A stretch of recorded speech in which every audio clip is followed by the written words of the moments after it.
आमल की एकादशी पर क्यों की जाती है आंवले के पेड़ की पूजा, आज जानते हैं। नमस्कार दोस्तों, मैं राजकुमार जोशी।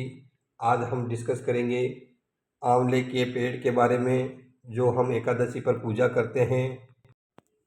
हिंदू धर्म में एकादशी व्रत बहुत ही महत्वपूर्ण है। हिंदू पंचांग के अनुसार एक साल में कुल 24 एकादशी पड़ती है।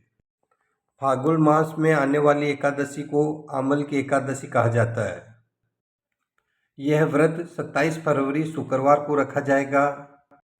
इस दिन भगवान विष्णु के साथ साथ आंवले के पेड़ की भी पूजा की जाती है। माना जाता है कि आंवले के वृक्ष का पूजन करने से भगवान विष्णु प्रसन्न होते हैं और विशेष पुण्य मिलता है। आइए जानते हैं इसके पीछे कई पौराणिक कथा और इसकी क्या मान्यता है। धार्मिक मान्यताओं के अनुसार आंवले के पेड़ की उत्पत्ति सृष्टि के आरंभ से जुड़ी है। कहा जाता है कि चारों ओर जल ही जल था और नई सृष्टि की रचना होनी थी। तब ब्रह्मा जी ने भगवान विष्णु की तपस्या की। उनकी कठोर तपस्या से भगवान विष्णु प्रसन्न होकर प्रकट हुए।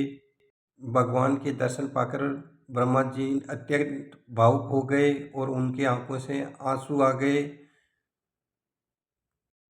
उन्हीं आंसुओं से आंवले की उत्पत्ति हुई। इसलिए आंवले के पेड़ को धरती का पहला वृक्ष माना जाता है। इसे आदि वृक्ष भी कहा जाता है।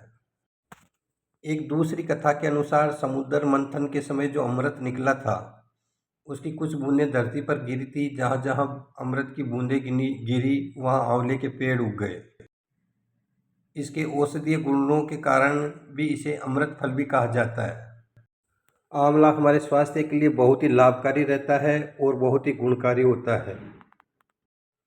मान्यता है कि एकादशी के दिन ही आंवले की पेड़ का उत्पत्ति हुई थी। इस दिन आंवले के वृक्ष में भगवान विष्णु का वास होता है, इसलिए भक्त इस दिन पेड़ की पूजा करते हैं और आंवले का फल भगवान को अर्पित करते हैं। कहा जाता है कि भगवान विष्णु ने ब्रह्मा जी को वरदान दिया था कि उन्हें आंवला अत्यंत प्रिय है। जो व्यक्ति श्रद्धा से आंवले की पेड़ की पूजा करेगा और उसका फल अर्पित करेगा, उसको कोई भी पाप नहीं होंगे, जीवन की परेशानियां दूर होगी और जीवन सुखमय होगा। जो भगवान विष्णु को आंवले अर्पित करता है तथा आंवले की पेड़ की पूजा करता है, इस दिन उसके सारे कष्ट दूर हो जाते हैं।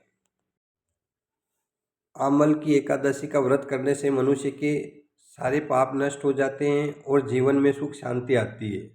यह व्रत मोक्ष प्रदान करने वाला माना गया है। श्रद्धालु इस दिन भगवान विष्णु के साथ साथ लक्ष्मी जी की पूजा करते हैं और दिन भर व्रत रखकर भक्ति भाव से समय बिताते हैं। हालांकि एकादशी की पूजा तब तक पूर्ण नहीं मानी जाती जब तक कि आरती न की जाए। आमल की एकादशी के दिन एकादशी माता की आरती गाने की परंपरा रही है और भगवान विष्णु जी की भी आरती की जाती है। मान्यता है कि कोई अगर सच्चे मन से अगर ये आरती करते हैं, व्रत करते हैं, तो उनकी सारी मनोकामनाएं पूर्ण होती है। इसलिए अगर आप भी एकादशी का व्रत करते हैं तो पूजा के बाद में एकादशी की आरती जरूर गाएं और भगवान विष्णु जी की भी आरती गाएं, जिससे समस्त कष्ट दूर हो जाएंगे और सारी मनोकामनाएं पूर्ण होगी। धन्यवाद।